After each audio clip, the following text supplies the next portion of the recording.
जैसे कि कल थोड़ी सी तकनीकी समस्या थी, फिर भी जो क्रक्स है, सबसे पहली बात की जैसे अनुज सर ने पहले दिन कहा था कि हमें उसके बारे में ये बताना है कि SCERT का क्या उद्देश्य है हमें दिखाने का, मूवी दिखाने का।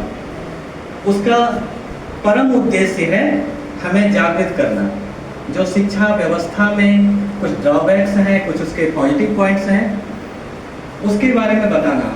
जैसे कल की मूवी थी पाठशाला, उसमें एक चीज़ दिखाया गया है कि शिक्षा जगत पर ऐसे तत्व हावी हैं जो शैक्षिक जगत के हो नहीं सकते। जो एकेडमिक एरिना होता है, एकेडमिशिया जिसको बोलते हैं, एकेडमिशिया के लोग उस पर हावी नहीं हैं, उनकी कुछ चलती नहीं है। नीतियाँ ऐसी बन रही हैं जो सिर्फ हमें इम्प्लीमेंट करना पड़ रहा है।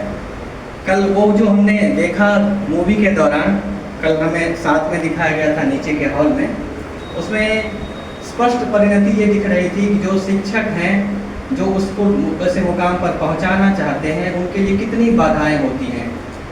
वो एक फ़ोटो के लिए, सिंपल एक फोटोग्राफी करना था, उसके लिए बच्चों की लाइन लगाकर वो टावर बनाया जा रहा है, उसमें दिखाया जा रहा है कि उसके सामने समोसा परोस दिया जाता है, तो वो उसको ज़्यादा फोकस करते हैं। जबकि उससे क्या होता है, डीमोटिवेट होता है। जो बार बार हमारे यहाँ शिक्षक लोग बोल रहे हैं कि हमें मोटिवेट करना है, कहीं ऐसा ना हो कि उससे डिमोटिवेशन हो जाए।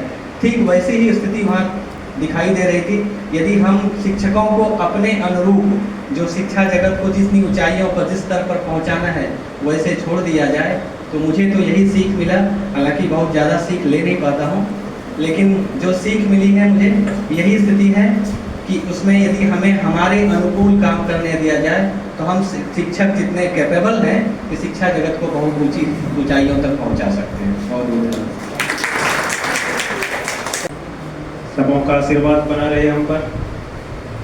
मैं आज सत्र के अंतिम दिन अपनी 2 पंक्तियों से आप सबों को कहना चाहूँगा। कर्तव्य बोध लिए ईमानदार प्रयास हो, जीवन में हमेशा अच्छाई का आभास हो, नेक दिल से जरूरतमंद के लिए प्रयास हो, दुआ मिलते रहने का दिल से एहसास हो, तृष्णा की खाई कभी न पाटने का एहसास हो, मेहनत से जो मिले उसी में आपको संतोष हो। धन्यवाद।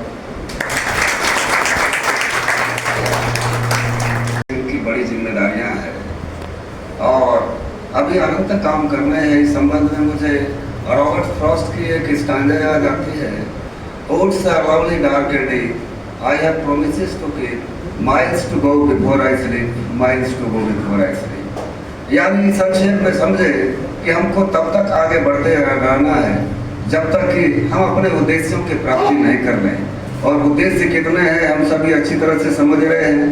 विवेकानंद के एक श्लोक हैं जो इसी स्टांजा के सबसे करीब है, उत्तिष्ठ जागृत प्राप्त वरानी बोला, उठो जागो और तब तक कार्य करते रहो, चलते रहो जब तक कि हम बोध कर नहीं लें।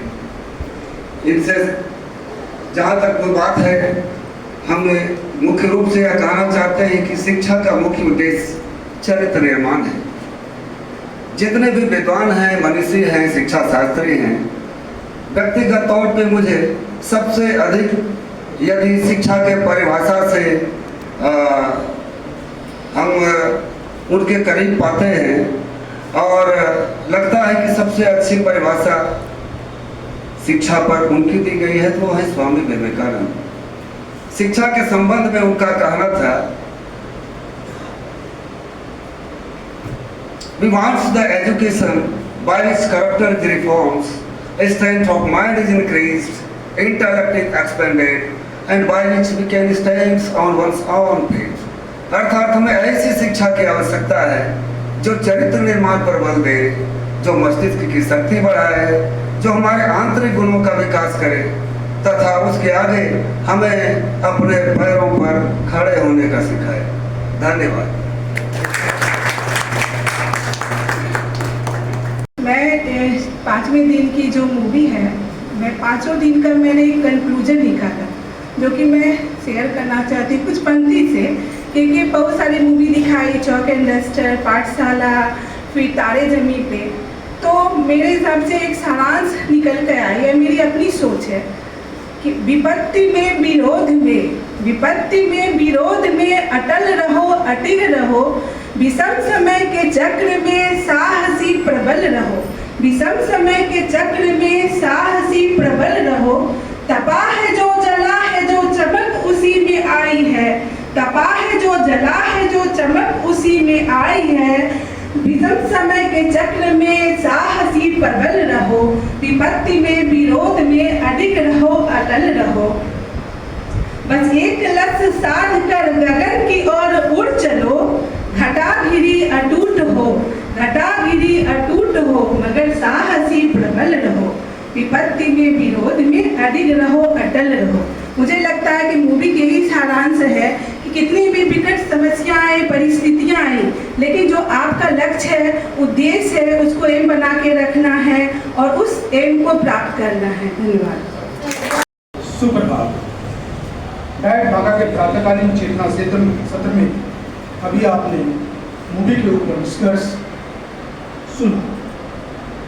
इस समय हमारी घड़ी में लगभग 10 बजने वाले हैं। अब संजय कुमार भगत से समाचार सुनो।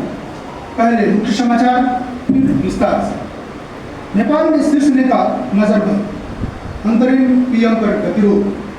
काठमांडू में अशांति के चलते पटना नेपाल बस सेवा स्थगित। देश के नवनिर्वाचित उपराष्ट्रपति सीपी राधाकृष्णन आज देश के 15वें उपराष्ट्रपति के रूप में शपथ लेंगे। राष्ट्रीय कृमि मुक्ति दिवस के लिए हुआ प्रशिक्षण। भागलपुर दुमका रेलखंड पर ट्रेनों की गति बढ़ाने के लिए शुक्रवार को गति परीक्षण। जिउतिया पर्व रविवार को, शनिवार को नहाय खाए। बांका जिला का भदरिया गांव बना पुरातात्विक स्थल, पर्यटन स्थल बनने की आस। 2 बच्चों को पढ़ाने के लिए नियुक्त हैं 3 शिक्षक। 5 दिवसीय HMST के प्रशिक्षण का आज अंतिम दिन।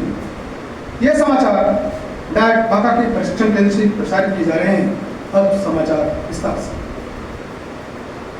सुशासन और सुधार के नारे के साथ शुरू हुए जेएनजी आंदोलन नए राजनीतिक संकट की तरफ बढ़ रहा है।